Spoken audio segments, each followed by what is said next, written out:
वर्तमान की दुनिया के दोस्तों नमस्कार, मैं अखिलेश कुमार। आज हम बात करेंगे यूपीएससी सीएससी 2019 के सामान्य अध्ययन प्रश्न पत्र 1 के प्रश्न संख्या 8 की।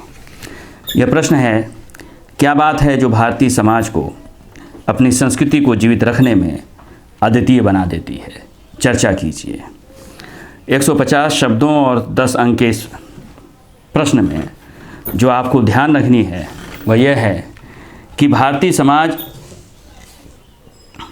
और उसकी संस्कृति के बीच का जो संबंध है, जो तारतम्यता है, वह किस मामले में दुनिया की अन्य संस्कृतियों के संदर्भ में अद्वितीय है। यानी भारतीय संस्कृति के जो मूल्य हैं, भारतीय संस्कृति के जो तत्व हैं, वह किस मामले में भारतीय संस्कृति को या भारतीय समाज को, उसकी संस्कृति को जीवित रखने में अद्वितीय बनाते हैं।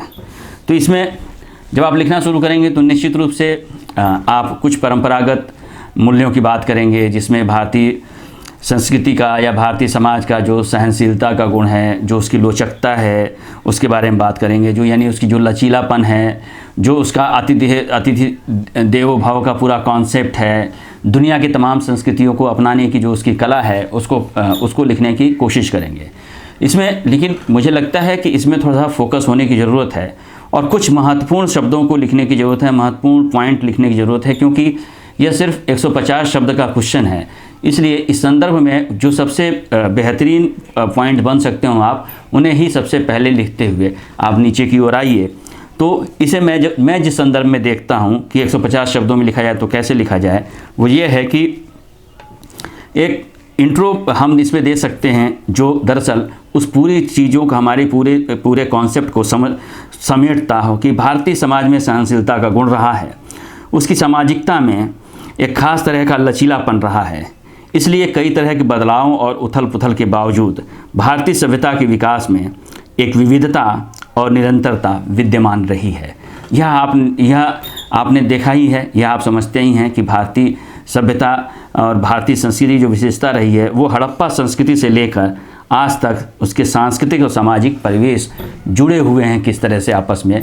इस संदर्भ में इस प्रश्न को आपको विचार करना चाहिए कि सिंधु घाटी सभ्यता से लेकर और आज तक, चाहे सिंधु घाटी सभ्यता के स्थापत्य की बात हो या मृदभांडों की बात हो या जीवन दर्शन की जो बात है, जो हमें वहाँ के जो वस्तुएं मिली हैं उसके जरिए मालूम चलता है, वह तारतम्यता आज तक बनी हुई है। और यही यूनिकनेस है उसकी, और यही उसकी विशिष्टता है, अद्वितीय स्थिति है जो उसे यूनिक बनाती है दुनिया की अन्य संस्कृतियों के संदर्भ में।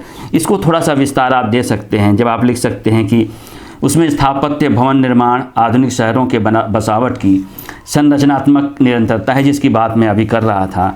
तो सांस्कृतिक धार्मिक प्रतीकों, मृदभांड बनावट, आभूषण, सज्जा, संगीत, नृत्य की कलाओं की सांस्कृतिक अनेकता भी है। यानी यह कलाएं जो हैं, जो चाहे मृदभांड की बनावट हो, चाहे धार्मिक सांस्कृतिक प्रतीक हों, चाहे आभूषणों के साथ सज्जा हो, वह हमारे यहाँ मनुष्य के विकास के साथ ही, मनुष्य के सामाजिक स्थिति में आने के साथ ही वह उसकी निरंतरता हमें दिखती है। वास्तव में देखें तो सिंधु घाटी सभ्यता से लेकर वैदिक सभ्यता और उसके बाद के काल तक और आज भी हमारा जो भारतीय सांस्कृतिक परिवेश है, वह उसमें कोई ख़ास बदलाव नज़र नहीं आता है, सिवाय इसके कि वह उस दौर की जिस दौर की हम बात करते हैं, उस दौर की जो ज़रूरतें होती हैं, जो उस दौर के मूल्य होते हैं, उनको संदर्भ में लेते हुए इसके साथ साथ आप ये उसकी वैचारिक चिंतन परंपरा पर भी अपनी बात कर सकते हैं कि उसमें वैदिक चिंतन परंपरा के अगुआ वेदों से शुरू हुआ चिंतन और नाना प्रकार के धर्मों तथा पंथों के साथ साथ गैर धार्मिक और नास्तिक परंपरा की वैचारिक निरंतरता है। इसमें हमने समस्त जो वैचारिक, हमारी जो वहाँ जो वैश्विक चिंतन परंपरा है जो हमारी, उसके समस्त जो चिंतन के केंद्र हैं, चाहे वो वेद हों, चाहे वो गैर धार्मिक चिंतन की परंपरा हो, चाहे नास्तिक परंपरा यानी जैन, बौद्ध धर्म आदि, चारवाक आदि जैसी जो निरंतरता है, जो वैचारिक निरंतरता है, उसको मैंने समेटने की कोशिश की है। तो उसमें विश्व चिंतन परंपरा के अगुआ वेदों से शुरू हुआ चिंतन और नाना प्रकार के धर्मों तथा पंथों के साथ साथ गैर धार्मिक और नास्तिक परंपरा की वैचारिक निरंतरता है। तो आंतरिक स्वरूप में भेदकारी समाज होने के बावजूद ये जरूर है कि हमारा जो समाज है वो भेदकारी समाज है, जाति प्रथा, धार्मिक वैमनस्य, अभी भी ऊंच नीच, ये हमारे समाज के प्रमुख अंग हैं, अभी भी बने हुए हैं। यह हमारे समाज के जो बुराइयां हैं वो अभी भी किसी न किसी रूप में बनी हुई हैं। बावजूद इसके यह सब कुछ जो है वह सामाजिक स्वीकार्यता के अनोखेपन के साथ मौजूद है। यानी ये बुराइयां भी हैं, लेकिन और जो अच्छाइयाँ हैं हमारे संस्कृति की वह भी अभी भी बनी हुई हैं। इसके साथ आज भी सदियों से कृषि और शिल्प भारतीय जनमानस के रोजगार और जीवन यापन का सबसे बड़ा साधन है। आप जानते ही हैं भारतीय जनसंख्या जो है जो तकरीबन 130 करोड़ है, उसका अधिसंख्य भाग जो है, अधिकतर भाग जो है वो किसी न किसी तरह से आज भी कृषि पर निर्भर है। और प्राचीन काल में भी यही परंपरा थी। यानी रोजगार और जीवन यापन में कृषि और शिल्प की जो भूमिका है वह आज भी कहीं ना कहीं कम नहीं हुई है। आज भी वो मेरुदंड की तरह भारतीय सभ्यता और भारतीय संस्कृति का हिस्सा बनी हुई है। यानी भौगोलिक विविधता के बीच भारत अपने राजनीतिक स्वरूप में भारतीयता के सनातन विचार से बंधा हुआ है। जब ये कहते हैं राजनीतिक स्वरूप में भारतीयता के सनातन विचार से बंधा हुआ है, तो उसके कहने का मतलब सिर्फ ये है कि विभिन्न विदेशी संस्कृतियों ने भारत को अपनी कर्मभूमि के रूप में चुना।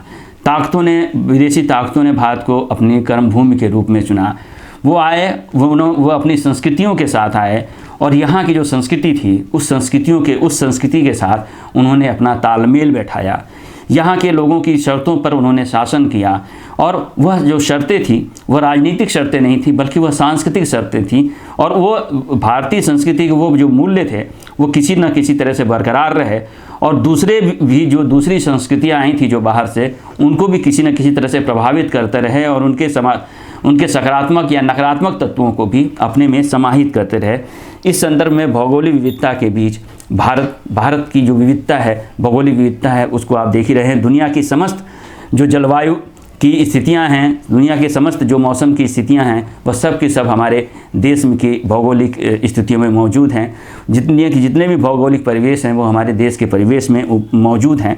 यानी भौगोलिक विविधता के बीच भारत अपने राजनीतिक स्वरूप में भारतीयता के सनातन विचार से बंधा हुआ है। अब यहाँ पर एक बात और मैं कहना चाहूँगा जो हो सकता है निश्चय ही आपके दिमाग में आ रही हो कि क्या यह इस कठिन भाषा के स्वरूप में किसी प्रश्न का उत्तर दिया जा सकता है। दरअसल यहाँ भाषा कठिन नहीं है, या आपको लग सकती है, लेकिन संदर्भ यहाँ पर सिर्फ ये है कि अगर आप 150 शब्दों में लिखना है तो आपको शब्दों का चुनाव बिल्कुल तोल मोल कर करना पड़ेगा।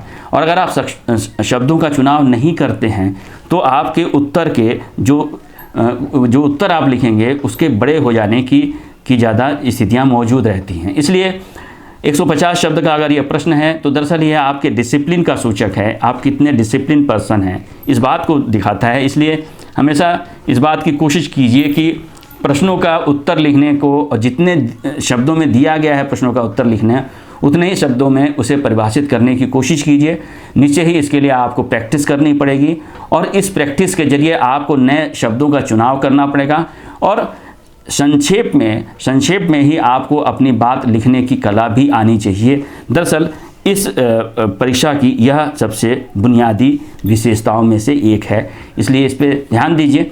शब्दों के कठिन होने पर ध्यान मत दीजिए। कठिन इसलिए लग रहे हैं क्योंकि आप रोज़मर्रा के इस्तेमाल में आपके वो शब्द आते नहीं हैं, लेकिन इसमें से कोई भी ऐसा शब्द नहीं है जो आप इस्तेमाल नहीं करते हैं, जो आप जानते नहीं हैं। बस यही है कि उन्हें उपयोग में नहीं लाते हैं, उनको उपयोग में लाने की ज़रूरत है। अपने उत्तरों में, प्रश्नों के जो उत्तर लिखते हैं उसमें लिखने की ज़रूरत है, तो यह आपके लिए आसान हो सकता है और इस प्रश्न को इसी संदर्भ में देखने की ज़रूरत है। शुक्रिया। अगर वर्तमान की यह पहल आपको पसंद आई हो तो हमारे वीडियो को लाइक करें और चैनल को सब्सक्राइब करें। शुक्रिया।